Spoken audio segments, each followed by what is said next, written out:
imposible salirse. Ya vamos saliendo de la oficina y falta la firma y algo, pero bueno, ya estamos aquí. Yo entiendo que pues es jueves, ya entre más avanza la semana, pues ya como que se va sintiendo el cansancio. Entonces pues vamos a tratar de participar como la clase pasada para que no se sienta tan tediosa. Y si se puede, pues nos vamos unos minutos antes. Nada más que me avisan porque si me sigo, como ese día cuando vieran 5 para las 9. Pero bueno, me da mucho gusto que estén aquí y pues los que se vayan llegando, bueno, los vamos a dejar pasar. Nos quedamos mucho tiempo platicando en la clase pasada respecto a los hechos y su clasificación jurídica. Vimos el tema de la mutación, de cómo se podía llevar a cabo la reclasificación. Respecto a ello, ¿ustedes quieren hacer algún otro comentario? ¿Nadie más que se haya quedado con algún comentario de la clase pasada que quiera retomar el día de hoy? Bueno, entonces podemos seguir. Una de las apartados que nos piden también en el escrito de acusación, de acuerdo al Código Nacional de Procedimientos Penales, son las modalidades del delito. Respecto a ello, advierto en algunas situaciones que me generan lo que es el tema de las agravantes, de la equiparación. Algunos otros hablan de la conducta dolosa. ¿Alguien quiere opinar al respecto? ¿Ustedes cómo hacen sus acusaciones respecto al tema de modalidades del delito? Voy a seguir diciendo nombres, ¿eh? La otra vez vi que estaba Jaime y no lo reconocí. ¿No está Jaime de Tula? ¿No? Ok. ¿Quién me dice qué pone en el tema de modalidades del delito?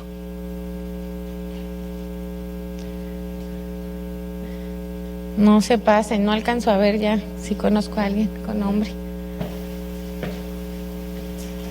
Bueno, realmente para establecer si hay una modalidad o no del delito, de manera general lo que se establece es del tipo básico qué modalidad puede existir extra. Es decir, estamos hablando en un tema de asalto equiparado, puede ser la equiparación, pero también el tema de agravado. Y ahí mismo se establece, de acuerdo al 174, antepenúltimo párrafo del Código Penal, es agravado porque se realizó con la comisión o la participación de 2 o más personas. Es equiparado porque se realizó en un local comercial, de acuerdo al 174, fracción tercera, y así. ¿Alguna otra aportación respecto al tema de modalidades? Creo que no hay ningún problema ahí. Si advierten que del tipo básico pudiera generarse algunas otras hipótesis respecto al tema de equiparación, respecto al tema de agravantes, respecto al tema de calificativas. Bueno, el siguiente sería la autoría o participación del acusado. Aquí es muy importante el tema incluso de la denominación. Hay que tratar de ubicar las palabras reales en el contexto en el cual se ubique cada hipótesis. Hablar de intervención o hablar de participación. De manera general, en la mayoría de delitos, digamos que no tiene que ver con el tema del asalto, estaríamos hablando de una intervención. ¿Por qué? Porque en algunos casos, en temas de imputación, en solicitud de vinculación a proceso, incluso en temas de acusación, ustedes denominan la participación que se le atribuye es a título de autor directo. Y ello es incorrecto. Hablar de participación es hablar precisamente de un grado de colaboración. Hablar de participación estaríamos hablando de la colaboración de 2 o más personas. Entonces, cuando estamos atribuyendo a calidad de título, a título de autor directo, entonces estamos hablando de una intervención. Interviene a título de autor directo. En varios autores, doctrina y en el mismo código podemos establecer incluso la diferencia, lo manejan como intervención o participación. Al existir la O, es evidente que tiene que ser una u otra. Entonces, si vamos a hablar de un autor material, de un autor directo, estaríamos hablando de un grado de intervención. Si estamos hablando de una coautoría, entonces vamos a denominar correctamente y a decir el grado de participación que se está atribuyendo es a título de coautor, en términos del artículo 16, fracción segunda del Código Penal para el Estado de Hidalgo. Respecto a ello, ¿alguna duda? Aquí la hipótesis que quedaría, digamos, en el aire, que me gustaría escuchar, es ¿qué pasa cuando en imputación y solicitud de vinculación a proceso se atribuye un grado de intervención o un grado de participación y en la acusación se puede cambiar? ¿Se puede reclasificar? ¿Quién? Pero hablen fuerte. Acuérdense que cuando uno empieza, la otra clase empezó a fluir mejor. Así que no les dé pena. Ese día podemos aportar todo. Aquí se vale. En audiencia también, nada más que ahí así, sí es práctico, sí es este tema ya real. ¿Quién? ¿Quién me dice? Por ahí escuché que estaban contestando, ¿sí se puede o no se puede? ¿Sí se puede? ¿Y qué pasa? ¿Únicamente llevamos a cabo la reclasificación?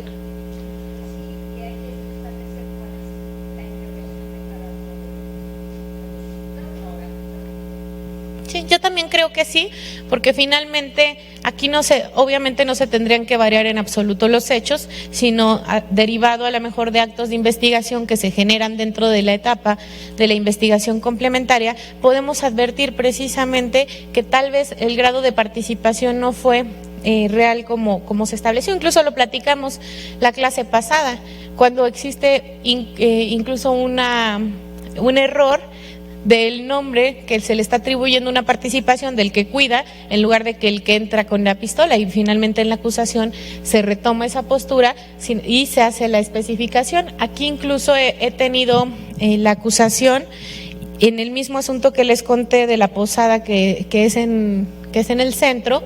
Ahí mismo la vinculación a proceso se dio con una autoría indeterminada, con esa autoría de que no se podía establecer cada uno ahora de los acusados qué era la conducta precisa que había generado las lesiones, y en alguno también causó la muerte. Pero ya en una acusación, derivado a toda la investigación complementaria que se hace, entonces ya tienen más investigación, más actos de investigación, y con ello pues ya se puede establecer. Entonces ya no va el Ministerio Público por una autoría indeterminada, porque ello trasciende directamente a la punibilidad, sino que ya la Fiscalía va con todo, pero ahora ya para establecer un grado de participación, un tema de coautoría, y ya va a generar, de acuerdo al codominio funcional del hecho, cuál es el papel que desempeñó el acusado al momento de la comisión del hecho, tanto él como la otra persona, y no caer ya en una indeterminada. Eso en este asunto también se estableció esta, digamos que reclasificación, y pues es válido. Finalmente los hechos son los mismos, sin embargo ya va a acusar y ya va a tratar de probar y acreditar plenamente la responsabilidad penal del acusado en audiencia de debate. Pero sí se puede. Respecto a los preceptos legales aplicables, bueno, pues toman en consideración todos los artículos que son atribuidos a la etapa, al proceso, a la incluso hasta la propia clasificación jurídica, nuevamente los vuelven a nombrar, los artículos. Aquí, medios de prueba y prueba anticipada. Han sido contadas veces, pero sí es importante que tomen en cuenta el tema del contenido del medio de prueba, es decir, están ofertando medios de prueba, es decir, testimoniales, mismo que va a ser desahogado por Juanita Pérez, por tal, y tienen que poner el punto de prueba. Pero por ahí en algunas acusaciones lo manejan como una lista sin decir el punto de prueba, y en otros apartados posteriores como que se adentran un poco a los puntos de prueba. Pero aquí hemos tenido muchos problemas porque en la audiencia ya de intermedia el defensor pues se agarra de ahí para establecer que no está debidamente ofertado el medio de prueba, porque no se establece el punto sobre el cual va a versar ese testimonio, y lo que pretende es excluir, y eso porque no estaba en el apartado, digamos, 6, sino que les digo, venía ya hasta atrás, como que venía el contenido de los medios de prueba. Me decía, no, es que en el apartado 6 solamente hizo el listado. Entonces, de acuerdo al Código Nacional, refiere que debemos establecer cuál es el testimonio y cuál es el punto de prueba. Y aquí, pues obviamente se generó mucho debate, y sin embargo lo que yo resolví fue, a ver, hay que ser objetivos. Finalmente, el escrito de acusación es un todo. El hecho que yo me salga de que es que no está en el punto 6, sí, pero viene 3 hojas más adelante, eso no tiene absolutamente nada que ver, es un tema de formulismo, y que finalmente sí cumplió el Ministerio Público. Pero bueno, son temas que yo nada más se los comento porque dan más de qué hablar a la defensa, dan más de qué incidentar. Entonces, si pueden generarlos en el apartado correspondiente, pues háganlo desde ahí. Tengan cuidado también ya ven que cuando me dicen el punto de prueba, Me dicen también la solicitud de citación al testigo y me dan domicilios. Hay ocasiones que los domicilios no vienen completos o ya no es, entonces también es muy importante porque imagínense ustedes para juicio, si les están dando eso al tribunal de enjuiciamiento y finalmente no se pueden citar, ustedes mismos se hacen la maldad. Porque hay ocasiones y hay tribunales de enjuiciamiento que cuando no tienen la información correcta, pues a lo mejor hay un uso de la fuerza que los traen, pero si no, a veces incluso se los dejan a ustedes, bajo su más estricta responsabilidad. Y si no, hasta multa, ¿no? Los aperciben con multa. ¿Por qué? Porque son sus testigos y porque son ustedes los que de alguna manera tienen esa obligación de presentarlos. Entonces, manténganse vigentes respecto al tema de los datos de identificación y denlos correctos al momento de la audiencia intermedia para evitar este tipo de contratiempos ya en la audiencia de debate. Bien, eso es respecto a medios de prueba. Y prueba anticipada también. Finalmente, si hubo una prueba anticipada, tenemos que insertarla en el auto de apertura a juicio oral. Ustedes saben finalmente que llegada la audiencia de debate, también se va a abrir un apartado, un debate en donde se establezca si aún persiste el riesgo respecto al tema del desahogo de la prueba anticipada, y si ya no, pues finalmente ya es como si desapareciera, quedaría sin efectos y en su momento ya tendría que ir el testigo a la audiencia de debate. Adelante, ¿cuál es tu nombre? Luisa. Sí.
Yo creo que es a criterio del Tribunal de Enjuiciamiento, y si nos vamos al tema específico que mencionas, habla de una menor. Es evidente que la hipótesis en la cual se basó para el desahogo de la prueba anticipada finalmente fue un tema de revictimización, finalmente atiende al protocolo de actuación para quienes imparten justicia a casos que involucren a los niños.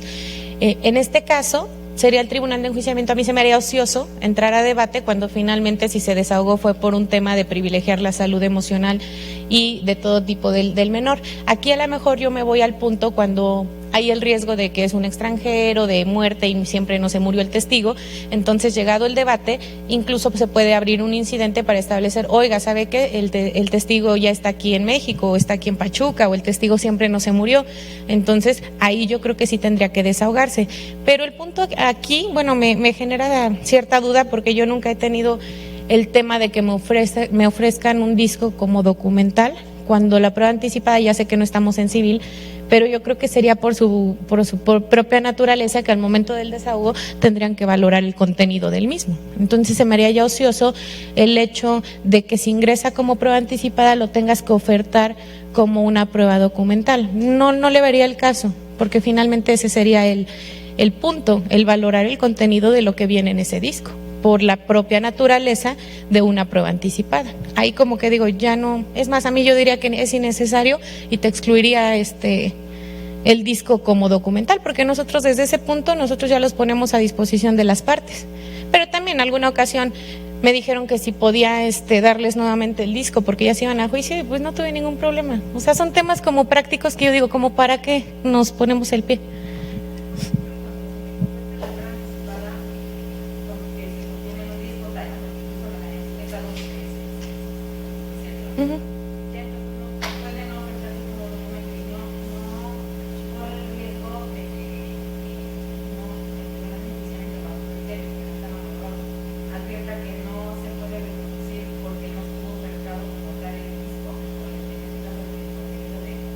Pues es que, ¿qué otra forma habría? El desahogo del disco, porque finalmente la prueba anticipada se está videograbando. Y entonces eso es en lo que nosotros guardamos y digamos que lo esperamos hasta en tanto llegue la intermedia. Entonces, si tomaran ese criterio, creo que sería muy radical el hecho de decir, es que como no lo ofertaste como documental, entonces no lo puedo reproducir. Bueno, y entonces, ¿por qué medio tú te vas a enterar de lo que pasó ahí? Si fue anticipado, si fue obviamente en control. El enjuiciamiento todavía no tenía, digamos que injerencia o competencia en ese asunto.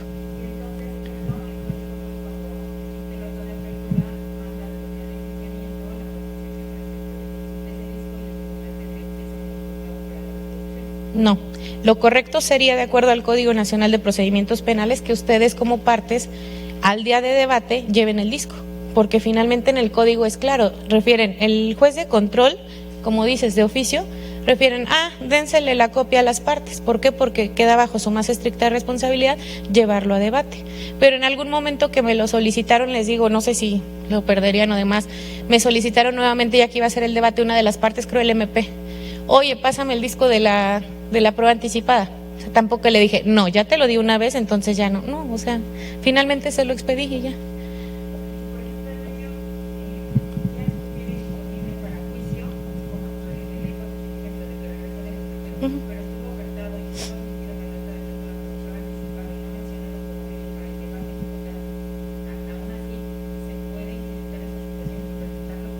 Así es, así tendría que ser, más bien.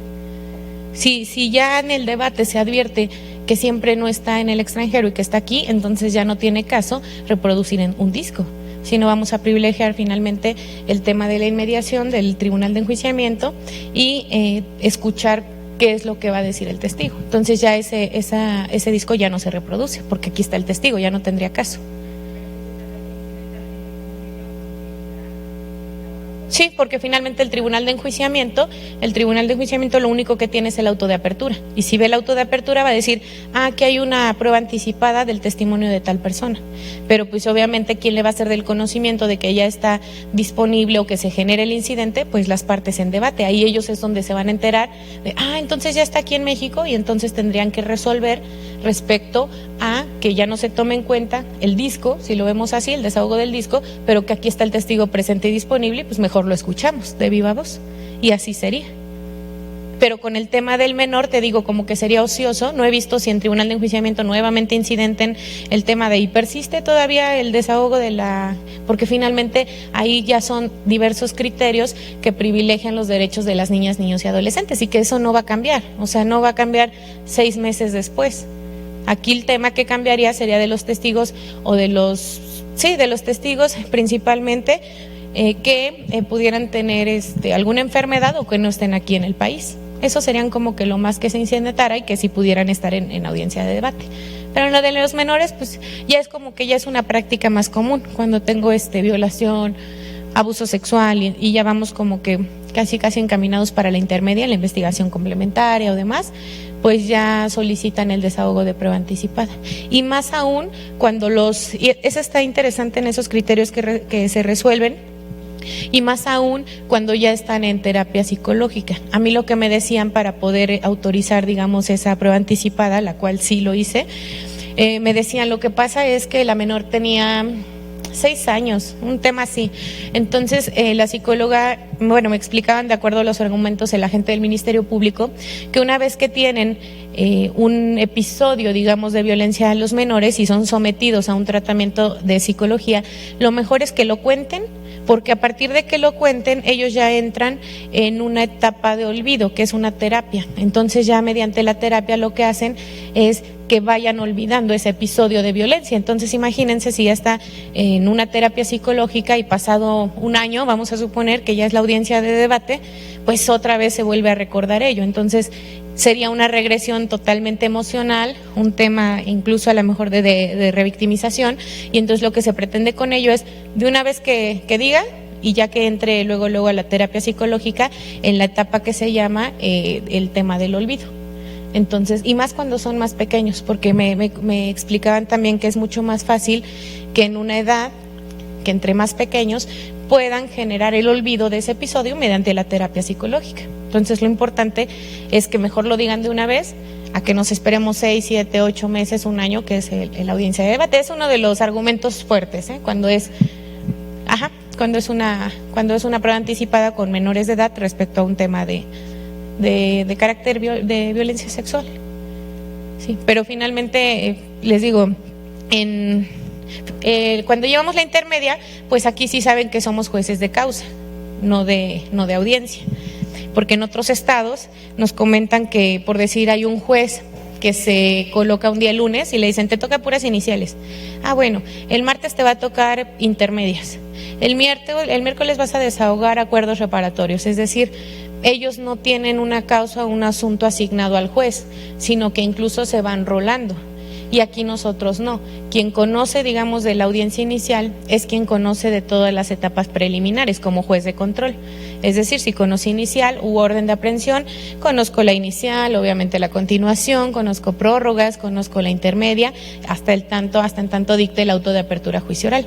Entonces, de manera general, a menos que entremos como de apoyo, a lo mejor que no pueda un juez, que esté saturado, pues entonces luego entramos de apoyo, pero si no, pues digamos que es nuestra causa. Entonces hablar de una audiencia intermedia es saber que yo ya desahogué una prueba anticipada.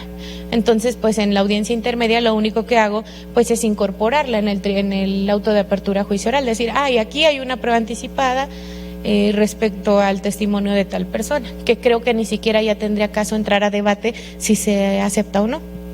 Ahí ya nada más lo único que se hace pues es incorporarla en el auto de apertura y ya será esta audiencia de debate cuando se establezca si persiste todavía la necesidad de que se siga tratando como prueba anticipada y no así como el desahogo de un testimonio. ¿Alguien de prueba anticipada? ¿Algún otro comentario de los medios de prueba?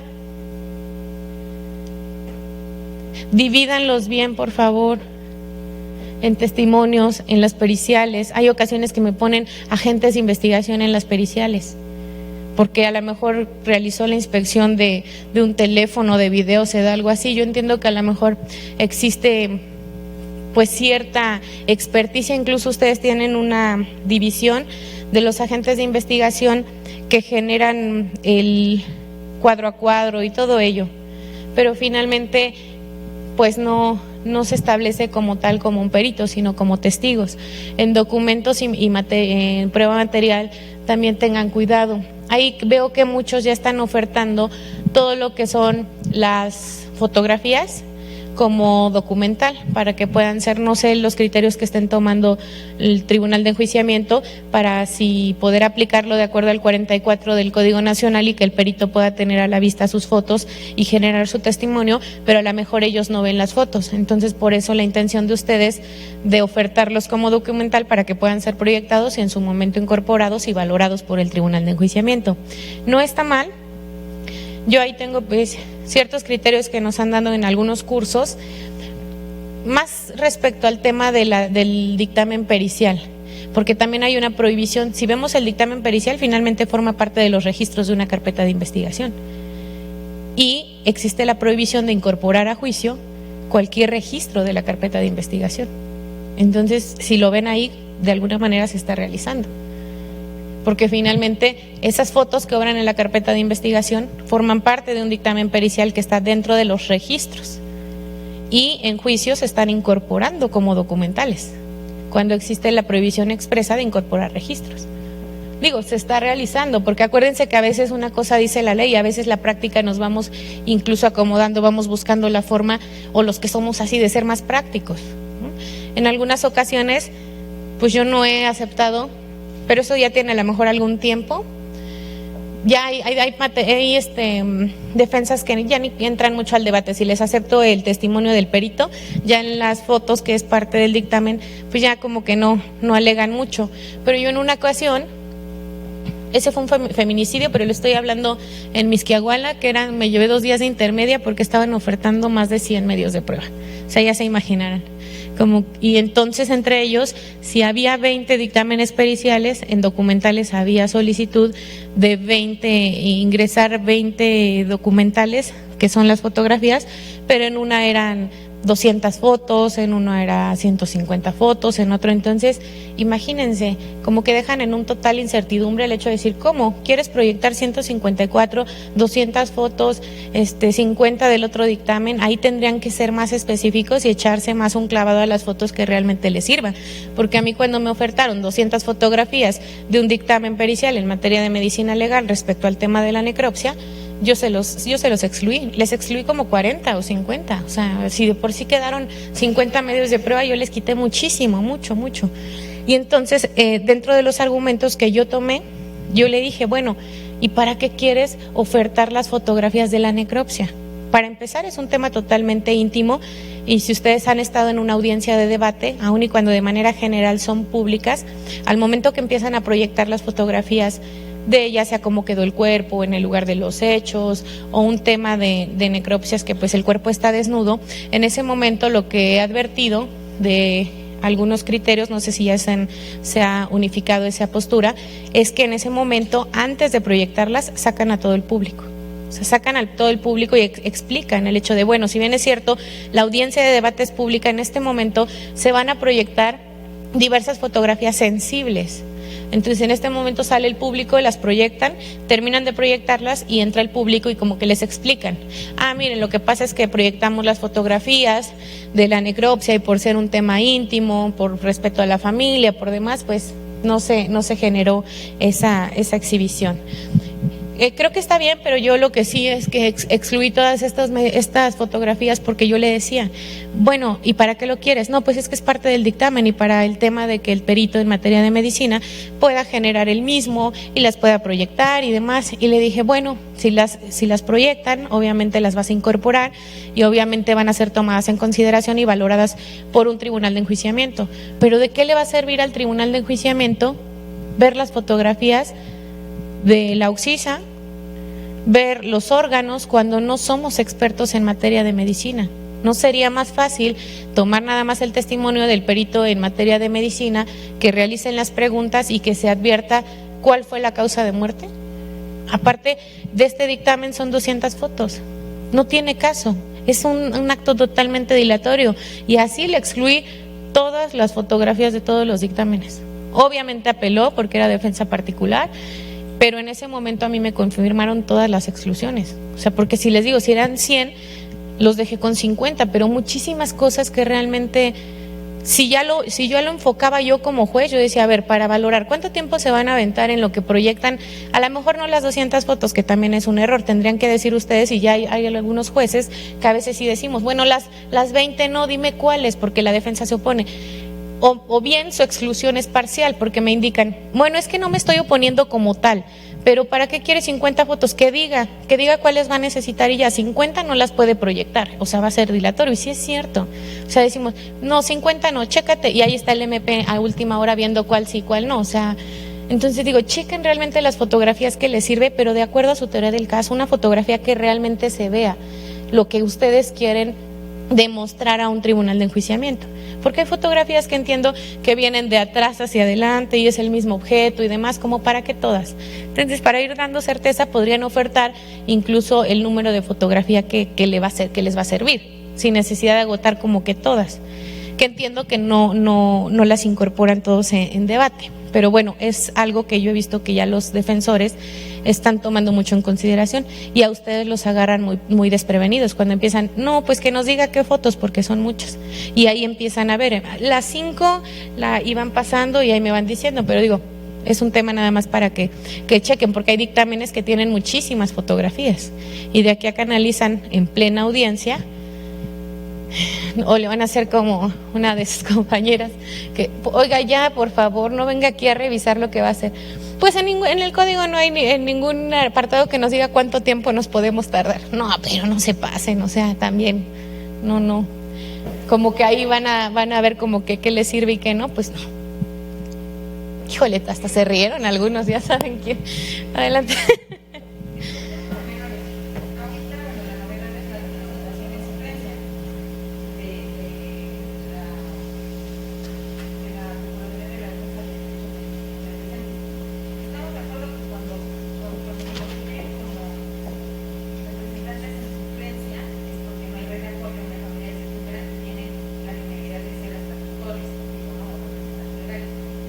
No, eso sería en la instancia o institución donde estén.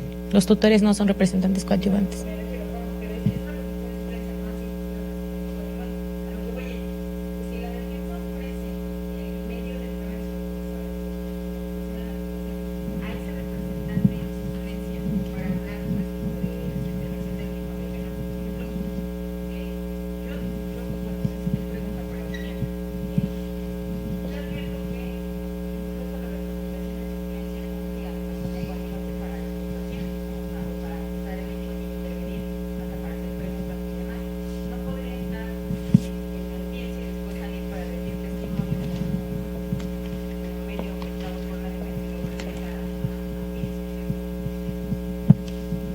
Mira, así el supuesto que tú me estás diciendo, yo nunca he visto que un representante coadyuvante, que obviamente depende de la Procuraduría de los Derechos, sea, en este caso, incluso la Ley para la Familia 270 y 271 nos establece que quien establece la tutoría de los menores cuando no hay red de apoyo es porque están en una casa de asistencia, ya sea casa de la niña o casa cuna. Y cuando es eso, los propios artículos que te menciono de la Ley para la Familia refiere que quien va a llevar la tutoría, quien va a ser tutor es precisamente la directora o la representante de la casa, de la niña. Ellos como tal ejercen ese tema de custodia y en su momento de tutoría cuando no hay red de apoyo. Entonces el tema de la Procuraduría, solamente fungiría como representante coadyuvante. Los representantes coadyuvantes son licenciados en Derecho y en su momento, si vamos a verlo ahorita en las piezas procesales correspondientes y en los 3 días se constituye como coadyuvante, claro que puede ofrecer medios de prueba, puede hablar, puede realizar alegatos de apertura, de clausura, toda la intervención, toda.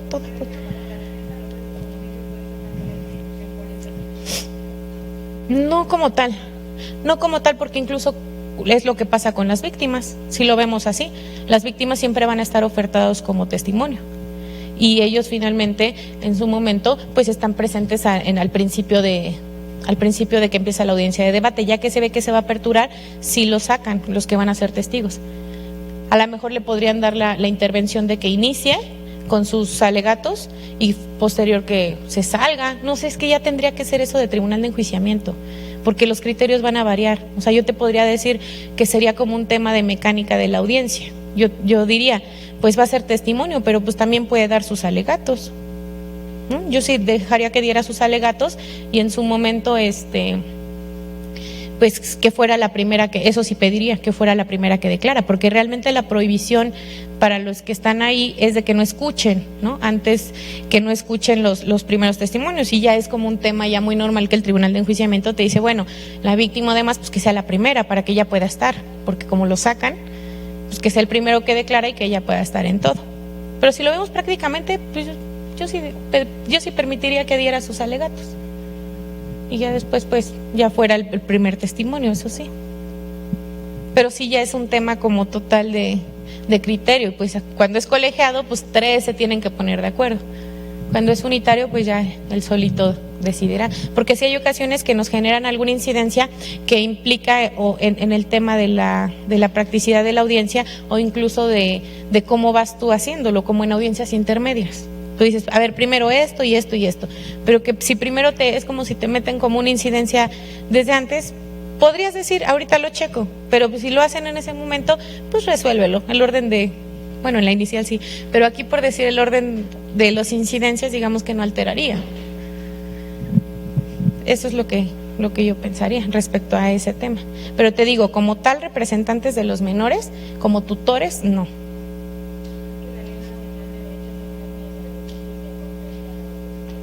A mí no me ha tocado ver, cuando no hay red de apoyo, porque pues tendrían que estar bajo la custodia y tutoría de las instituciones.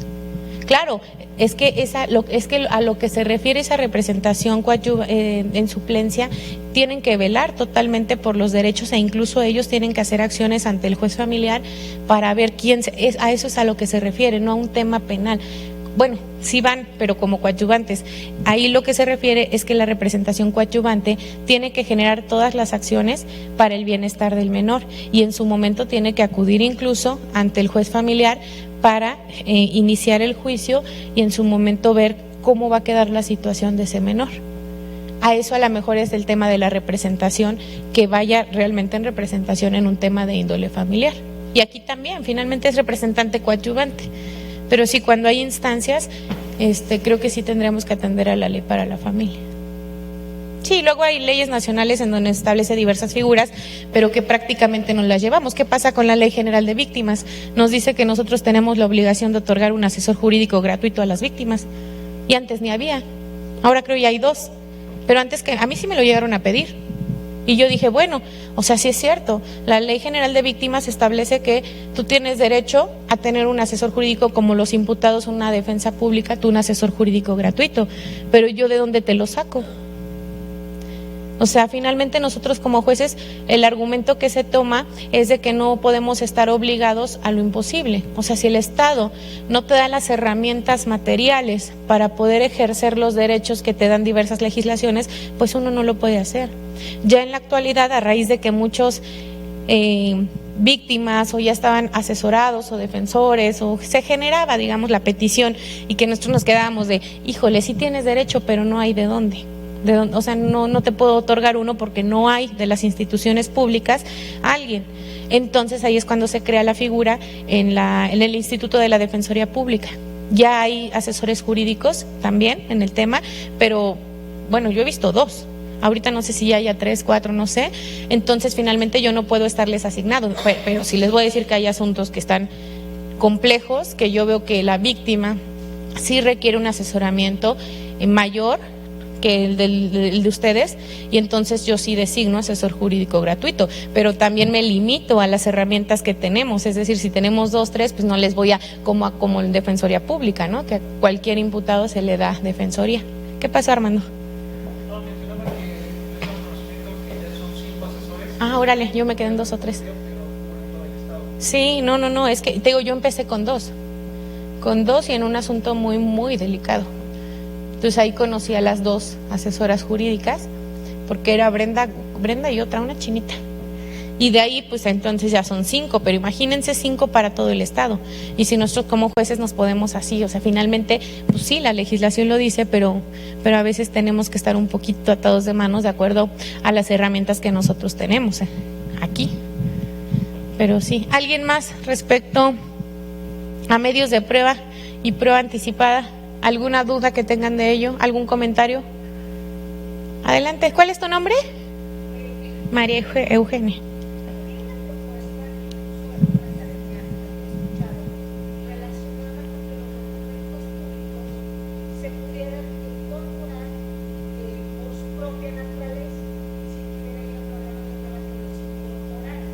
Como en civil.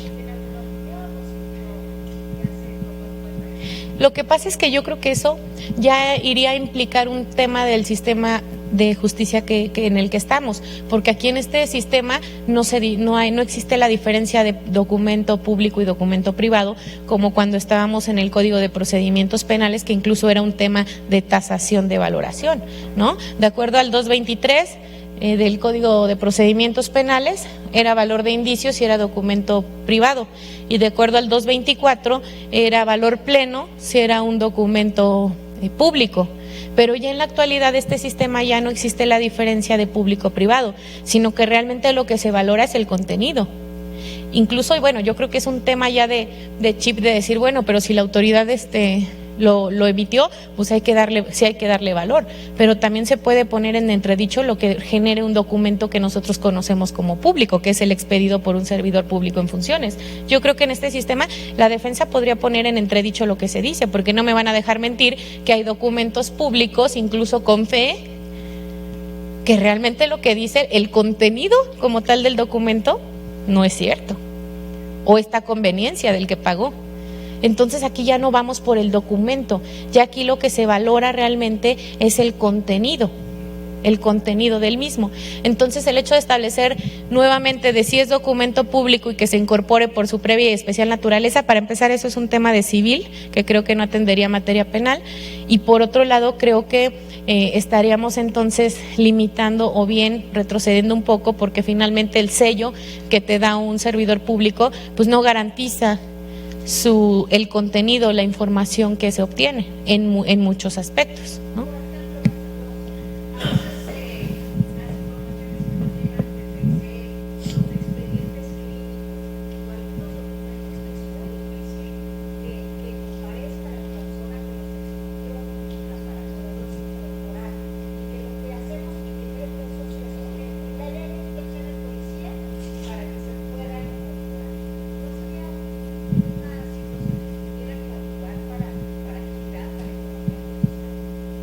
Pero es que ahí yo sí siento que en los expedientes clínicos lo que se valora es el contenido.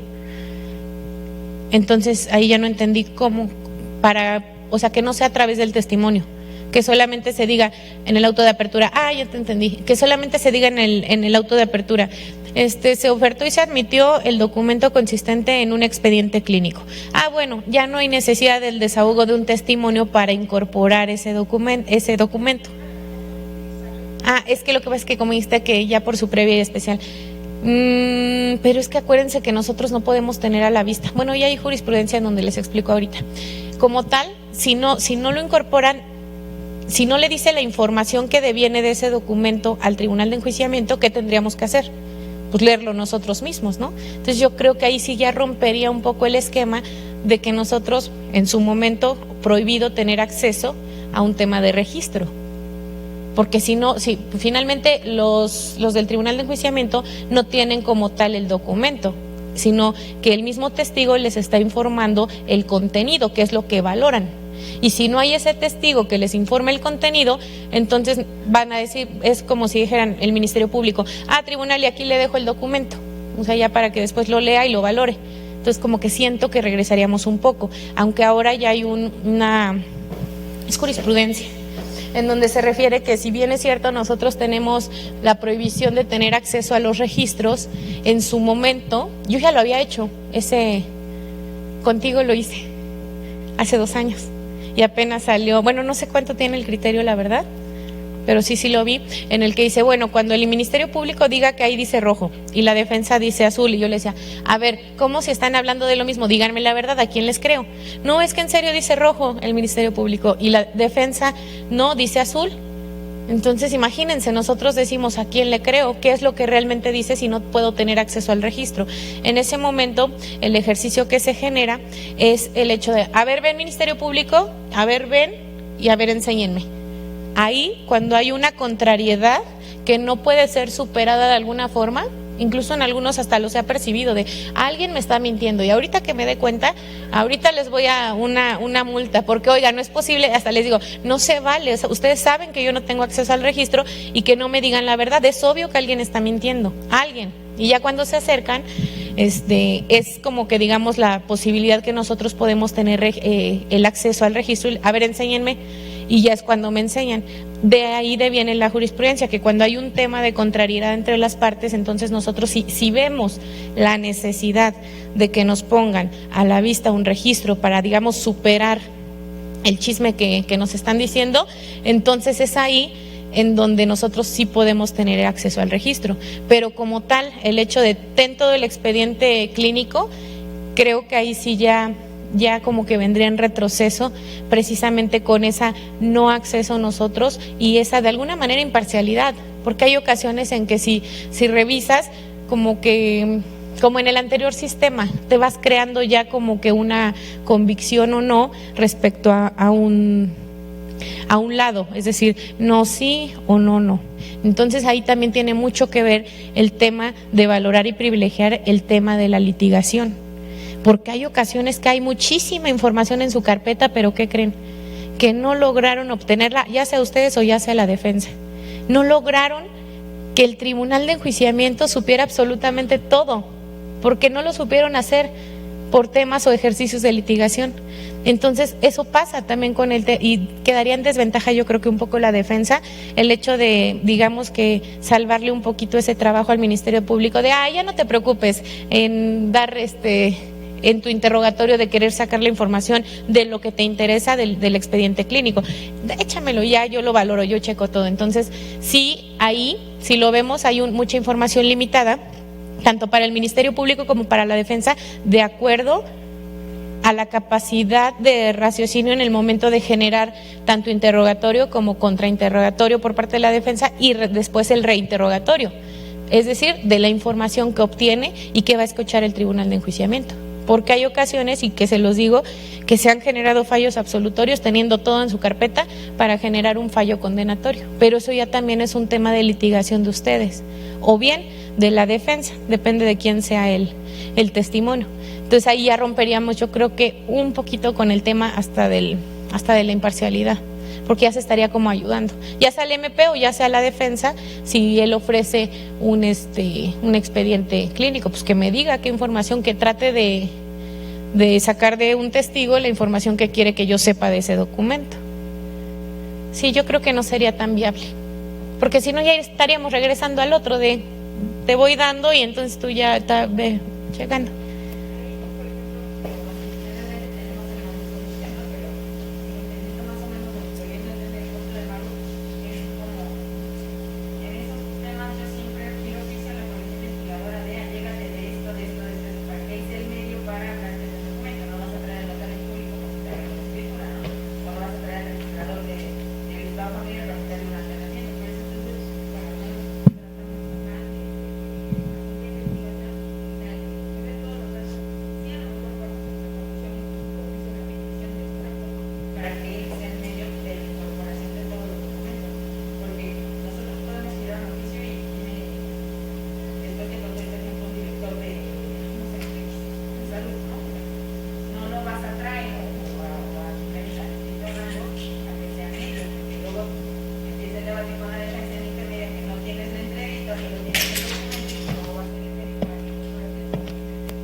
Sí, claro, pero ¿qué creen? Que ya esos criterios ya están como muy superados aquí en Pachuca. A mí en intermedia muchos me alegan. ¿Qué cree? Que pido que se excluya porque ni siquiera dijeron por medio de quién lo van a incorporar. Y yo digo, pues es que no es necesario que me digan. Y todos piensan que sí en el Estado. O sea, yo para mí digo no. Y si tú me dices que tienes el notario y ya no pudiste incorporar información de un documento con el testigo, a lo mejor con tu agente de investigación, si pasa el notario y tú le sacas preguntas de ese documento y me lo incorporas por medio del testimonio del notario, pues yo lo tendría que valorar. Es que eso depende de ustedes. Y yo lo que digo, o el criterio que he tomado en audiencia intermedia, es que me dicen, es que ni siquiera, o ¿sabe qué? Que me diga quién, porque dice, se va a incorporar por Chuchito, por perenganito o por testigo idóneo. Ya le manejan así, ya se conocen el criterio de algunos y dicen, si no es si este no pega, entonces el otro sí. Y entonces cuando la defensa me dice, no, pido que diga o que se excluya, porque ni siquiera dijo, nada más dijo el documento tal y tal, pero no me dice por medio de qué testimonio se va a incorporar. Yo le digo, es que eso ya es responsabilidad del Ministerio Público, eso es un tema de ejercicio de litigación. Si no puede, es más, si se le pasó la víctima, porque ustedes tienen víctimas que no, sí las preparan bien. El tema es que hay personas que se ponen muy nerviosas y que por más que ustedes les quieren preguntar, ya no obtienen ninguna información. Y entonces, ¿qué pasa con los documentos que iban a incorporar por medio de ese testimonio? Deben de tener un plan B, o sea, ya no van a poder y llega un momento que la víctima ya no, la liberan. Y entonces viene otro testigo y pues ustedes ya, de acuerdo a esas técnicas de litigación, tendrán que incorporar, si pueden, los documentos por medio de otro testimonio. Entonces imagínense que nosotros los limitamos en una audiencia intermedia a decir, no, ese testimonio solamente va a ser ofertado por Luisa Pérez, ¿no? Porque finalmente si no se puede incorporar por Luisa, entonces ese ya se van a tener que desistir y entonces ya no se va a llegar esa información al tribunal de enjuiciamiento. No, para mí no es un punto de exclusión y es un tema de litigación. No sé si han tenido otro criterio de jueces, a lo mejor hay jueces que les dicen, no, sí, a mí sí dime por medio de quién o si no, no te lo acepto.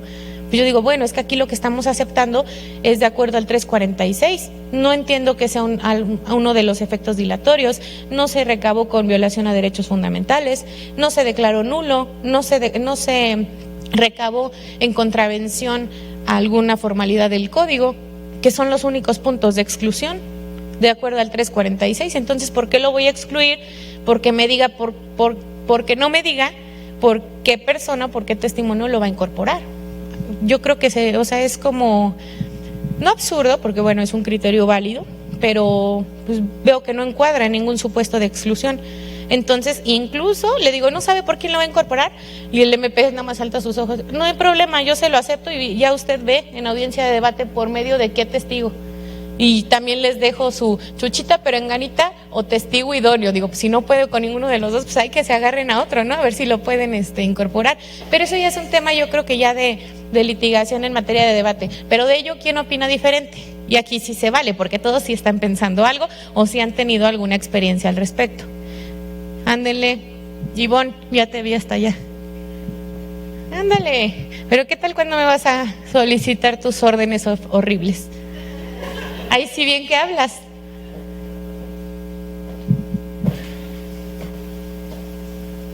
Sí te han tocado de todos criterios. No digas nombres, no te preocupes, no voy a decir nada.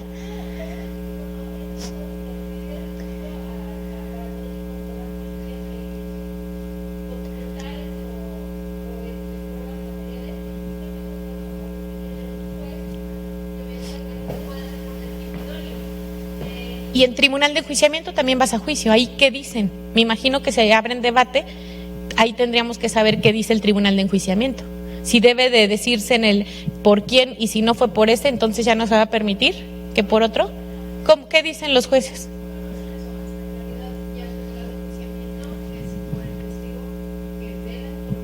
El que caiga.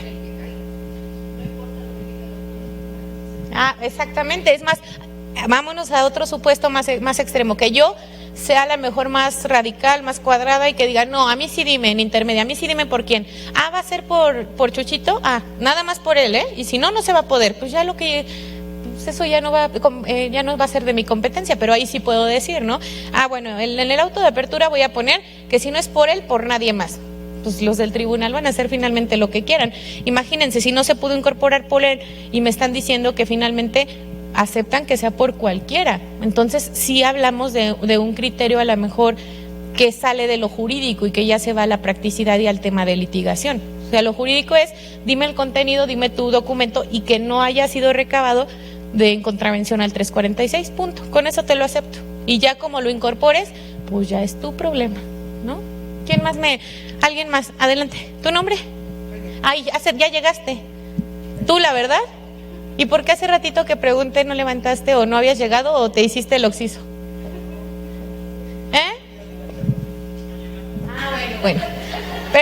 Perdóname, hace 8 días, como doy clases los sábados, hace 2 días, no te reconocí, es que todos con cubrebocas. Sí, ya te reconocí, pero hace 2 días te digo que participaste, no te reconocí, pero ahorita ya después ya.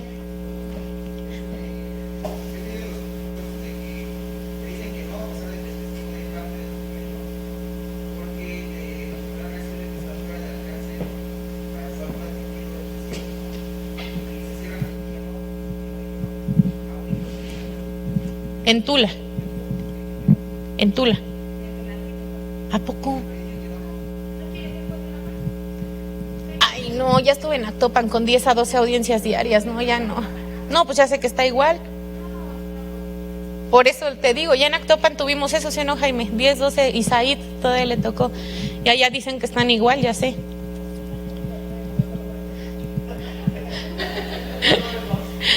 Ay, no.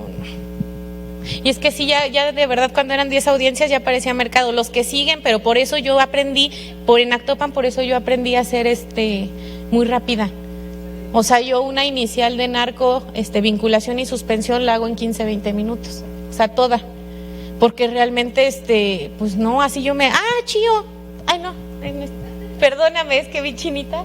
Chío también me tocó, estaba Chío hace 2 días en Actopan y de verdad que ahí sí aprendí así como que, y la verdad para ustedes es como mucho mejor. Porque ya cuando veo que en una resolución ya ni nos ponen atención, se hace bien tedioso. Si repetimos 2 o 3 veces, ¿para qué? Si ya lo dijimos una vez, ya, ¿no? Entonces,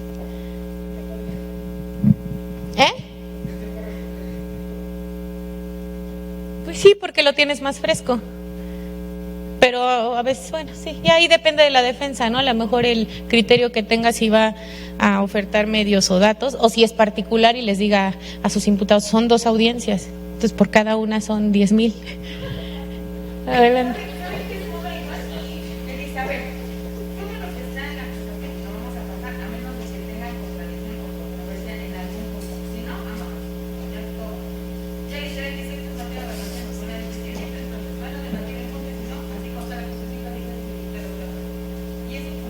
Yo he tenido intermedias de 15 minutos, así.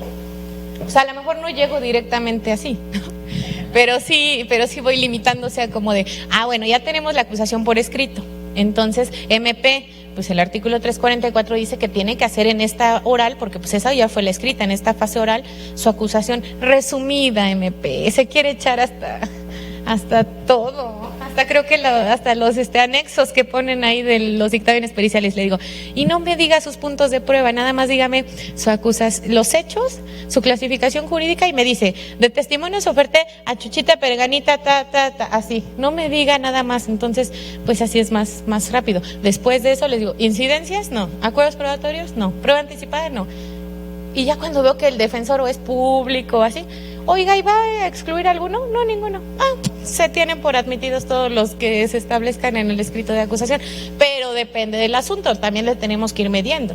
Cuando hay un defensor particular, pues no se puede hacer. Depende, ¿no? Pero no se puede hacer. Entonces, si voy, testimonio de tal, algún punto de exclusión, y donde me diga uno, me detengo. Pero si no, bueno, se admite y dice, pero ahí sí trato de ser un poquito más. Es que le vas midiendo, hasta ustedes, yo creo, ven qué defensa y ya saben cómo tiene que ser, ¿no? Justificarle más, ¿no? Ya cada quien como que va conociendo incluso a los propios operadores del lugar en donde estemos. ¿Qué pasó, Jaime? No, sí, hay jueces que te dicen, no, a ver, a mí dime todo. ¿O cómo? ¿A poco? Pues, digo, a lo mejor son criterios, y si no hay un punto de exclusión, sabes que nunca va a haber una apelación, y en su caso pues tampoco, pero quién sabe, un amparo, porque a lo mejor punto de exclusión, yo cuando no hay punto de exclusión pues te vas más rápido, porque dices no me van a revisar mi audiencia, pero a lo mejor para un amparo, porque estás violentando, digamos, el proceso respecto al tema de la audiencia intermedia en su fase oral, donde te dice cómo es el desahogo, que tiene que generar la acusación, y eso es prácticamente malvado de las partes procesales. Pero imagínense que llegue el acusado, ¿qué va a entender de esa audiencia? Se tiene por reproducido, pues ni le enseñaron la acusación por escrito.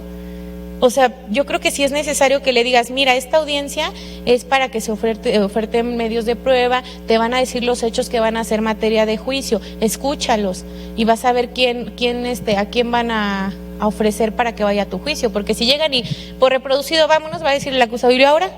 Y acuérdense, algo que se nos olvida mucho, las audiencias no son de los MPs, no son de las defensas, son de los imputados. Y yo soy enemiga de generar una resolución con palabras técnicas, con palabras rebuscadas, donde ellos no comprendan. Incluso a ustedes yo ni siquiera les dicto mis resoluciones, yo me dirijo directamente al imputado y a la víctima y le digo, es que como ya escuchó que vino Teresita López y dijo que usted se había metido al domicilio, o sea, es decir, darles un lenguaje incluso que ellos puedan comprenderlo, y hasta me dicen, sí, pues sí, ya como que siento que me van entendiendo, hasta ellos mismos asienten de lo que están diciendo.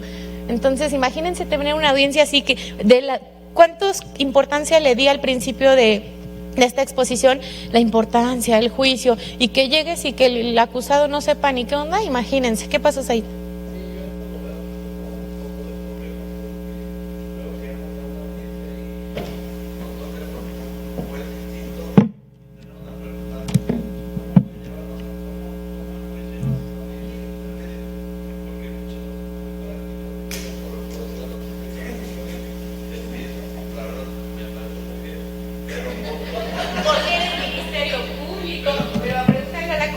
Y no vas a ver ni qué.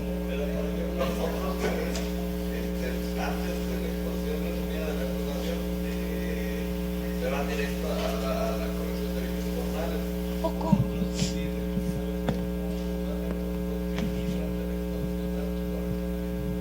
Ahí está la respuesta. El mismo juez te va a ir marcando en qué momentos. Yo abro una audiencia y tienes razón, me dice el MP, oiga, de una vez le voy diciendo los vicios formales. Le digo, no, espérame, ahorita que pasemos lo de la acusación resumida, pues ya te digo en qué momento. Bueno, entonces uno mismo va marcando los tiempos en donde se va a generar, digamos, ese tipo de incidencias. Pero tú déjate llevar por el juez y ya. Déjate llevar. No, ya tienes jueza. No es cierto, ya estás con Rey, ya me acordé. Estás en Tizayuca, ¿verdad? Pero estabas en Apan.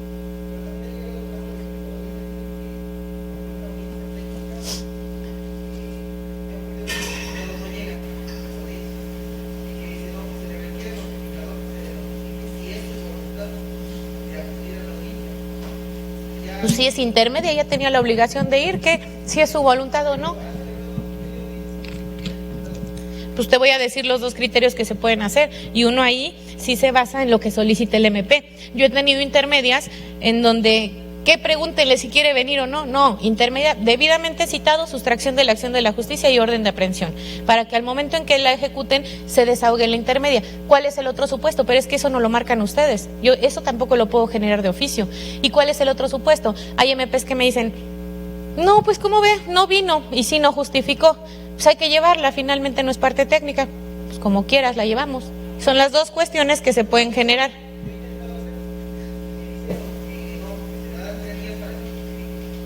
¿Y dónde está eso? Que ya somos buena onda, y cuando el MP, bueno, ustedes son los buena onda, porque yo nunca he dicho, ay no, que justifique. O sea, yo digo, MP, ¿qué quieres? No, pues que justifique. Y yo digo, pues que justifique, pero es que retardan más el procedimiento. Para eso están las formas de conducción, tanto audiencia inicial como ya iniciado el proceso en la sustracción.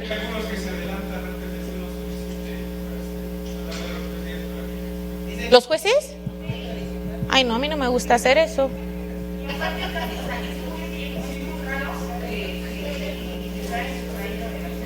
¿Por qué? ¿Quién está en APAN? ¿Quién está en APAN? ¿Quién está en APAN? Bárbara, ¿verdad? Bárbara. No, yo creo que ahí sí tendría que, bueno, criterio personal, yo creo que sí tendría que ser a petición del Ministerio Público. Tampoco yo podría decir que justifique, ay no, yo entonces lo declaro sustraído y giro orden. No, tendría que ser a su solicitud, pero realmente los 3 días salió de lo buena onda de ustedes, porque finalmente el Código Nacional, el único supuesto que establece para justificar es hasta antes de iniciada la audiencia a donde se esté citado. Es decir, si era la intermedia, me ha llegado, si es a las 11:10:55 el escrito de está enfermo y la receta y demás, pero es que el código sí lo prevé, que hasta antes de iniciada la audiencia para la que está citado todavía puede justificar. Entonces ahí sí digo, miren, ¿cómo ven partes? Metió este escrito, bueno, le dieron 3 días de reposo. El Ministerio Público casi nunca se oponen ustedes. No, pues si está enfermo, pues bueno, en 3 días vuélvanlo a citar. Pero debidamente citado, para eso está el 141, párrafo 4 del Código Nacional. Una vez citado y que no comparece, una vez iniciado ya el proceso, lo procedente será declarar la sustracción de la acción de la justicia, lo cual dará pie a girar una orden de aprehensión. Pero como ustedes dicen, la audiencia intermedia es técnica, entonces depende de ustedes lo que pidan. Si ustedes quieren mandarlo traer para que esté ahí en la audiencia intermedia, entonces pidan la sustracción y orden de aprehensión. Aquí lo malo es que se va a suspender hasta en tanto no lo agarren, y también lo malo para la víctima, ¿no? Pero entonces podrían llevar la audiencia sin él y ya avanzamos para que ya se vayan a juicio. Son las dos vertientes que ustedes tienen que ver, y de acuerdo a su víctima, porque hay víctimas que yo entiendo. Imagínense que se le suspenda y nunca lo agarren, pues finalmente ya está suspendido el procedimiento, y si quieren cancelar la orden tendría que ser con autorización de su jefe.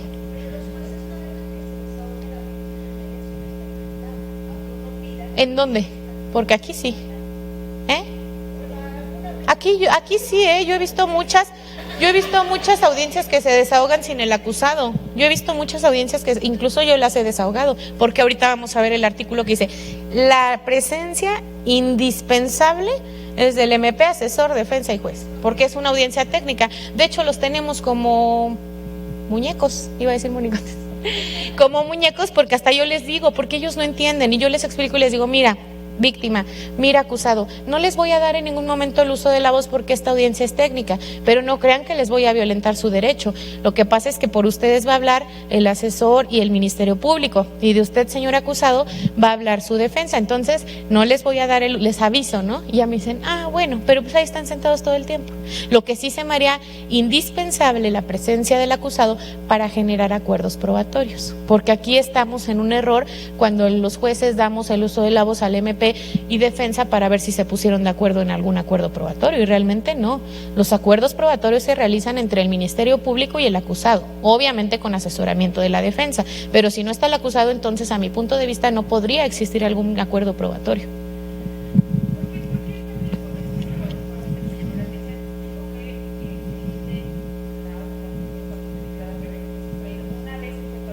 Así es.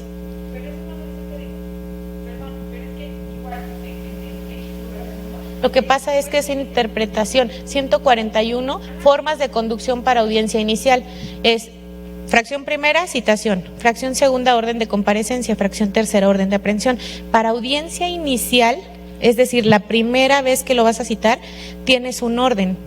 Citación, comparecencia y orden de aprehensión. Son las tres únicas formas de conducción, bueno, más aparte la de con detenido, para audiencia inicial. Una vez yendo a audiencia inicial, es decir, si no comparece a la continuación, entonces te ubicas ya en el 141, párrafo cuarto del Código Nacional.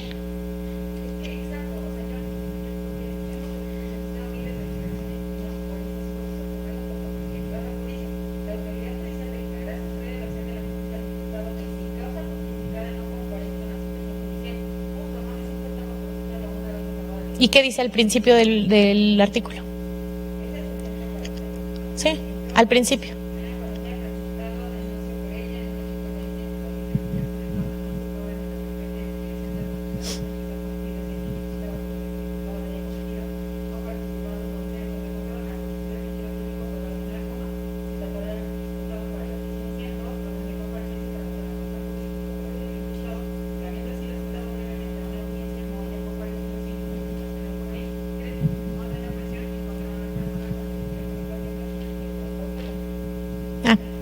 Hasta ahí nada más.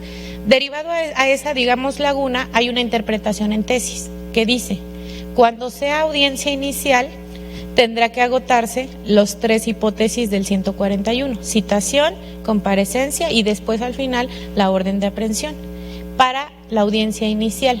Y esa tesis incluso dice, es erróneo, porque pues tienes razón, en algunas audiencias iniciales que se llegaba, decían, pido la sustracción porque no vino una citación. Entonces se genera esa tesis donde dice, estás mal si desde la audiencia inicial tú declaras sustraído de la acción de la justicia. Lo correcto es irte en el apartado de citación. La sustracción se da una vez que ya comparece y se sujeta al proceso. Es decir, la primera vez que va ya te piden tus datos. ¿En dónde te puedo localizar? Queda notificado, digamos, y ya no va a la continuación. Como ya está sujeto al proceso, entonces ahí ya deviene el párrafo cuarto del 141. Y es no me sé el número de registro, pero dice... se va a emitir orden de comparecencia con uso de la fuerza pública y no declarar la sustracción de la acción de la justicia para audiencia inicial. Y en el rubro establece 141 del Código Nacional de Procedimientos Penales. Ahí vas a encontrar tu respuesta. Ahí es donde nosotros, cuando es inicial, nada de sustracción. Incluso llegan y en muchas partes me han dicho, pido la sustracción. No, espérate, pero es que ni siquiera es la sustracción. Esta es apenas la audiencia inicial y ahí tienes tus tres hipótesis para poder conducirlo a la audiencia inicial. Y una vez que acuda a una audiencia inicial, si ya no va en alguna otra que estuvo debidamente citado, entonces ahí ya deviene el párrafo cuarto, sustracción y orden de aprehensión. Pero es tesis. Chéquenlo y va a estar como, las palabras que les estoy diciendo, 141 del Código Nacional, que se tiene que emitir orden de comparecencia con uso de la fuerza pública y no decretar la sustracción, que eso es erróneo. ¿Cómo dices que te hacen en tu juez?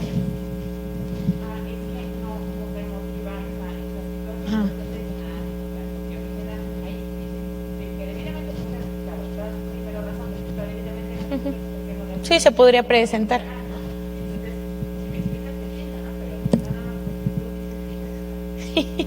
Híjole, se me hace que eres ruda en audiencia. Ruda en audiencia. No, pero te viene de una tesis la explicación, toda la explicación.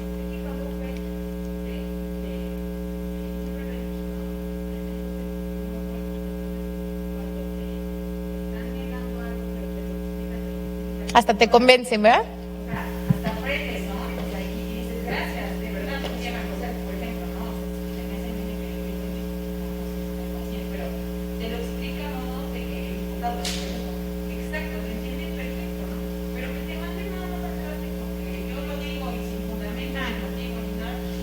Yo la verdad que quien me conoce y está en audiencia saben que soy cero así. No les digo que hasta ni les mando oficio, soy buena onda. ¿Qué pasó, licenciado?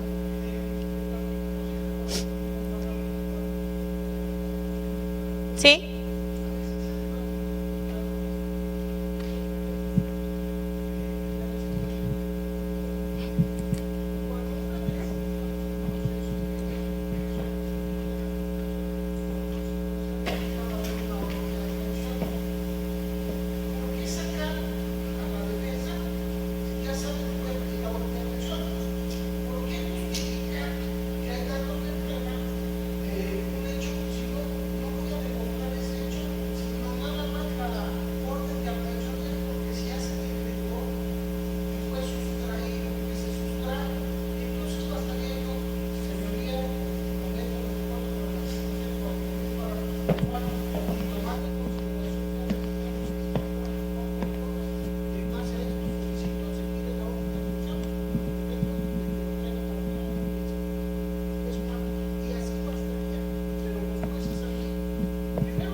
saben cuál va a ser el efecto.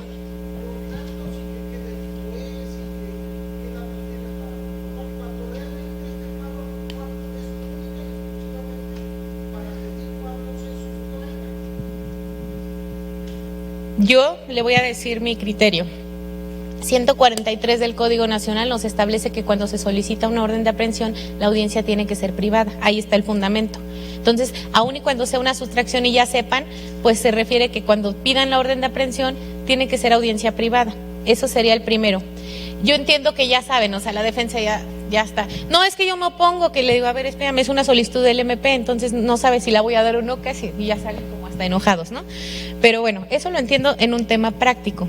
Del otro lado, lo que yo hago, cuando hay una sustracción, es porque obviamente ya se inició el proceso. Siempre es necesario iniciado el proceso con audiencia inicial cuando haya una sustracción. A mí me piden la sustracción.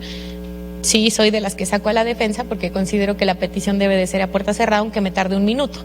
Y ya que la sustracción se tiene que decretar con debate de la defensa, consideración de mi punto de vista. Entonces, ya que decreto la sustracción y que está la defensa y le di la oportunidad de generar el argumento, en ese momento me dice el Ministerio Público, ahora pido audiencia privada. Ah, bueno, sálgase defensa. Lo escucho y ya me digo, ¿qué pasó? Ah, pues como ya lo declaró sustraído de acuerdo al 141 fracción cuarta, pido orden de aprehensión en contra de tal persona. Y yo lo único que hago es el argumento de decir, es un efecto que establece el párrafo cuarto de que una vez que se haya decretado la sustracción de la acción de la justicia, lo procedente será la emisión de orden de aprehensión, por lo cual se gira la misma. Un minuto, eso es lo que yo hago. ¿Qué pasa en una justificación de orden de aprehensión cuando es para conducción de audiencia inicial? Es decir, ya agotamos la citación, ya agotamos la comparecencia y ahora vamos a la aprehensión. Y sí se tienen que establecer los datos de prueba en ella, porque así lo establece el 16 constitucional y el mismo 141 en adelante. Refiere, orden de comparecencia y orden de aprehensión tiene el Ministerio Público que justificar que tiene datos, porque imagínense, es un acto de molestia, si lo vemos así, pues grave, porque finalmente atiende a restringir la libertad de una persona. Entonces, porque llegue el MP y me diga, te pido la orden, fíjate que en mi carpeta sí tengo datos, entonces ya le voy a creer. Yo creo que ahí sí tendría yo que tener conocimiento, pero en una sustracción, incluso en la mayoría de veces ya hasta se vinculó. Entonces yo también lo veo ocioso que ya en sustracción me justifique nuevamente los datos. Incluso yo digo, en este asunto ya está dicté vinculación, ya conozco, si hubo indicios para la vinculación, pues claro que entonces para la orden de aprehensión y vámonos. Pero es diferente el momento procesal que usted me está atendiendo. Y respecto a la privacidad, creo que pues tendría que hacerlo de acuerdo a la formalidad.